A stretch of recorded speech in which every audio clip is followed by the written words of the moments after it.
श्रीरामपूर शहरात सन 2016 मध्ये घडलेल्या दंगलीतील सर्व आरोपींची निर्दोष मुक्तता. श्रीरामपूर शहरात दिनांक 8 मे 2016 रोजी छत्रपती शिवाजी महाराज चौक येथे किरकोळ वाहनाला कट लागल्याच्या कारणावरून भांडणाचे रूपांतर दंगलीत झाले होते. जाळपोळ व दंगल सदृश परिस्थिती निर्माण झाली होती. त्या अनुषंगाने श्रीरामपूर शहर पोलीस स्टेशन येथे विविध कलमांमध्ये एकूण 5 गुन्हे दाखल करण्यात आले होते. सदरच्या गुन्ह्याच्या अनुषंगाने दोषारोप पत्र माननीय जिल्हा व सत्र न्यायाधीश यांच्यासमोर सेशन केस 32/2022 दाखल करण्यात आली होती.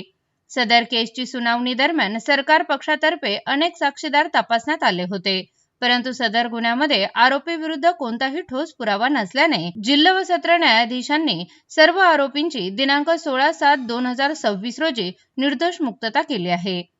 सदर गुन्ह्यामध्ये प्रकाश अरुण चित्ते, विजय जयस्वाल, मारुती बिगले, गुड्डू यादव, सतीश सौदागर, बिट्टू वायकर, आदिल मखदुमी, शाहिद कुरेशी, मुजम्मिल बागवान, सादिक शहा, फयाज कुरेशी, जिशान पठाण, शोएब शेख व इतर असे सुमारे 46 आरोपी विरुद्ध गुन्हा दाखल करण्यात आले होते.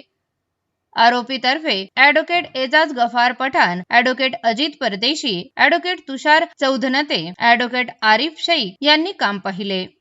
Bureau report, speed news Marathi, Shoaib Shah.